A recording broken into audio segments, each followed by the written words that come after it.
certa mulher que havia 12 anos tinha um fluxo de sangue, e que havia padecido muito com muitos médicos, e despendido tudo quanto tinha, nada lhe aproveitando isso, antes indo a pior.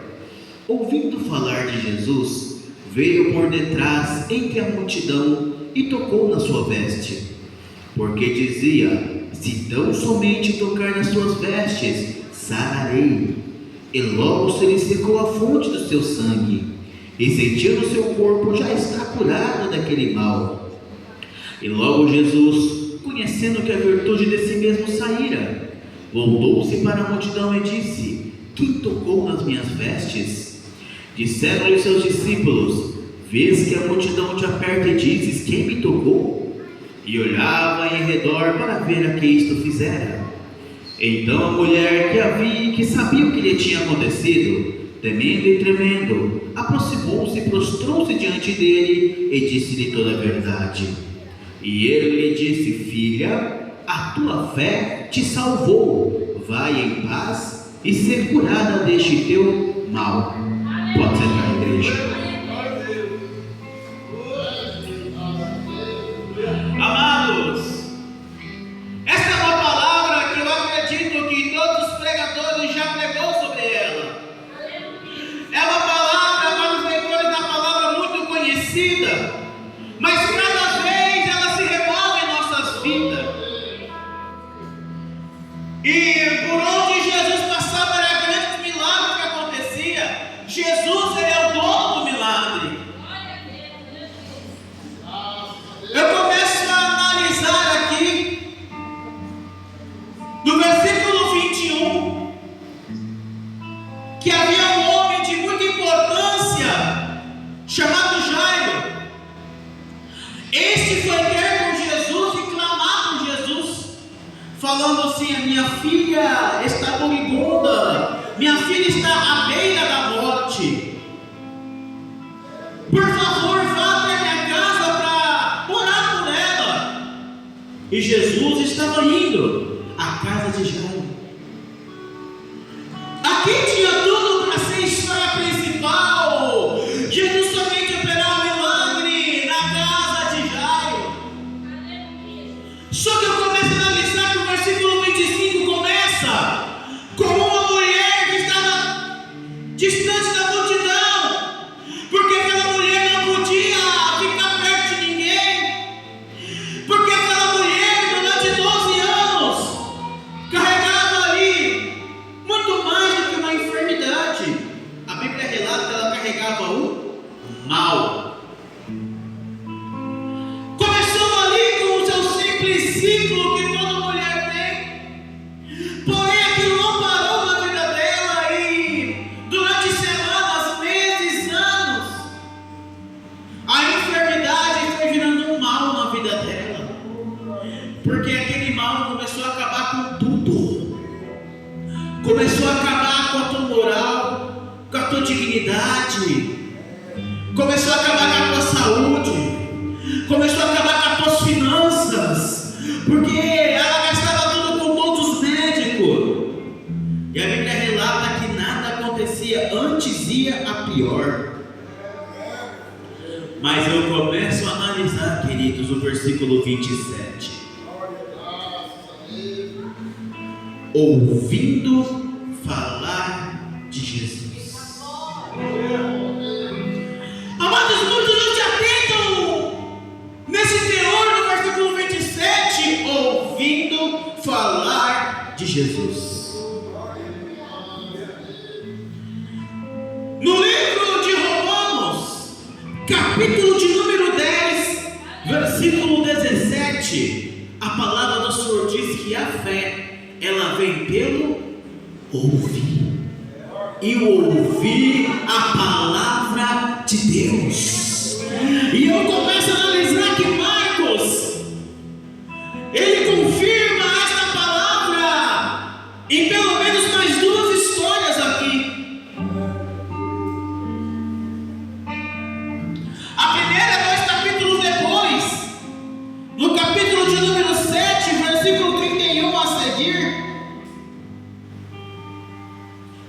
No versículo versículo 33 de Marcos 7 fala assim: e tirando-o à parte de entre a multidão, pôs-lhe o dedo nos ouvidos, cuspindo, tocou-lhe na língua. Ou seja, quando Jesus pegou ele no particular, a primeira coisa que ele tratou foi nos ouvidos.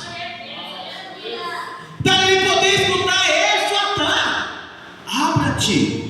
E o versículo 37 diz assim: admirando-se sobremaneira, diziam: tudo faz bem, faz ouvir os surdos e falar aos mudos. Aí nós vamos mais 3 capítulos. No capítulo de número 10, no versículo 47, eu vou ler para você entender melhor. E ouvindo que era Jesus de Nazaré, começou a clamar e a dizer: Jesus, filho de Davi, tem misericórdia de mim.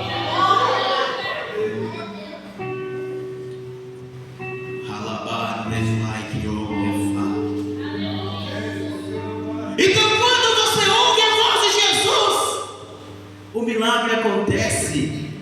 A tua fé é exercitada quando você ouve a voz de Jesus. Tem gente que gosta de falar e falar. Tem gente que está levando o pastor Daniel a oração como um ato de religiosidade. E não foi isso que Deus quis para mim e para você. A oração, primeiro, não é um monólogo onde só você fala sozinho. A oração é um diálogo. A oração também não é uma competição. Como assim, bispo? Eu oro mais do que o fulano de tal, sou mais santo do que ele. Eu oro 6 horas seguidas. Não, você é fraco. Eu oro 8 horas seguidas. Não, você é mais fraco. Eu oro 12 horas seguidas. A oração tem virado sinônimo de competição. A oração tem virado sinônimo de religiosidade. Mas a oração não é uma religiosidade. A oração é sinônimo de intimidade.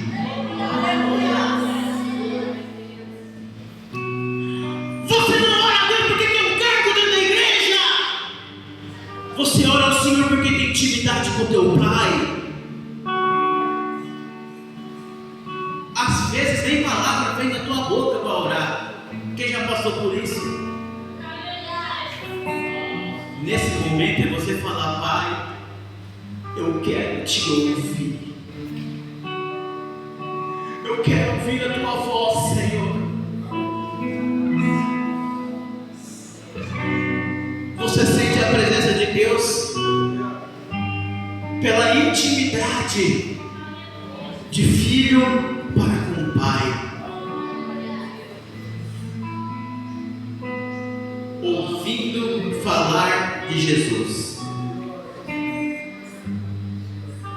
A tua fé foi exercitada. Ouvindo falar de Jesus, aquela mulher colocou no teu coração: eu não preciso às vezes falar com Ele, eu não preciso às vezes abraçar, só quero tocar na pontinha do vestido. Eu só quero tocar na hora, só quero tocar na ponta do vestido.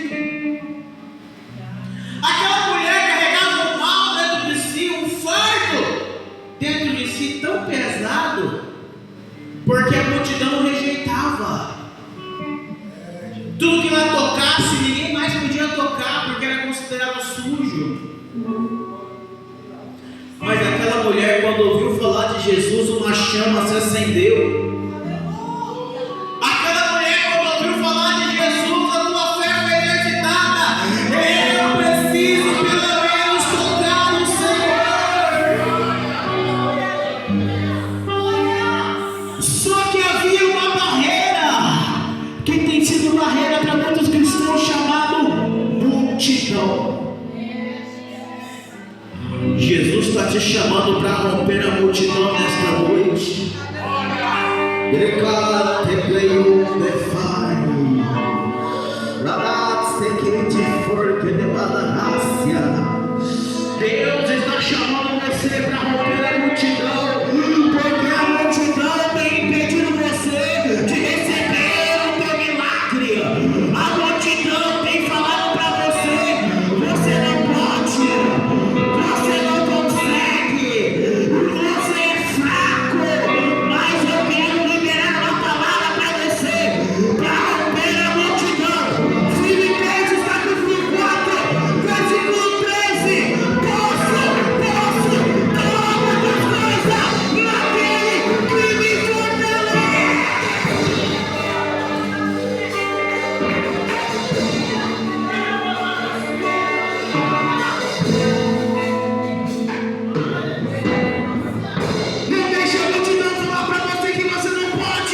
item 6 a seguir.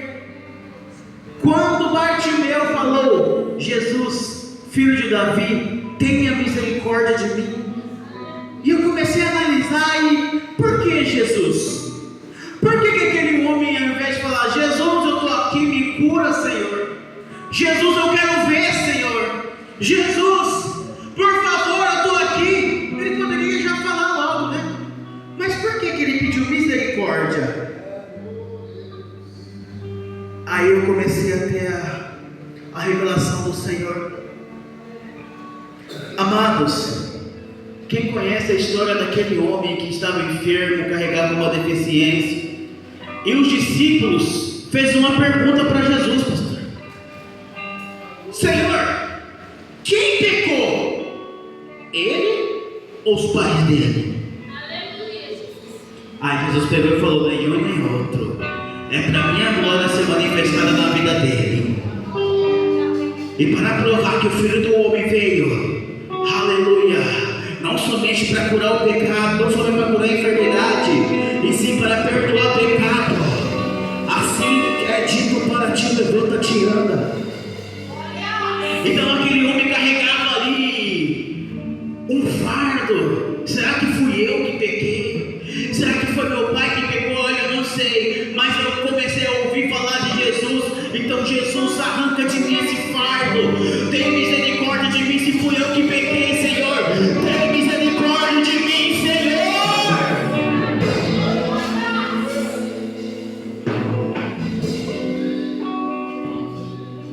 Mas a multidão, a religiosidade, se alguém cair, se alguém chegar a cair, ao invés da igreja falar: eu quero orar por você, você vai se levantar, eu não vou desistir de você. Nunca foi homem de Deus, já sabia. Assim era a multidão: cala tua boca, cego, o mestre não vai te escutar não, você não merece. Mal sabia ele que Jesus estava vendo. Manda chamar ele. E a mesma multidão que mandou ele calar a boca foram os mesmos que disseram: levanta-te, tenha bom ânimo, o mestre manda te chamar. Tem gente aqui ligando no teu ministério atacado pela multidão. Tem gente aqui no teu ministério que está sendo vítima de falatório. Mas o Senhor está mandando te dizer, livro dos Salmos, número 23, verso 5: prepara-me uma mesa perante mim, na presença dos meus inimigos. Unges a minha cabeça com óleo, e o meu cálice se transforma.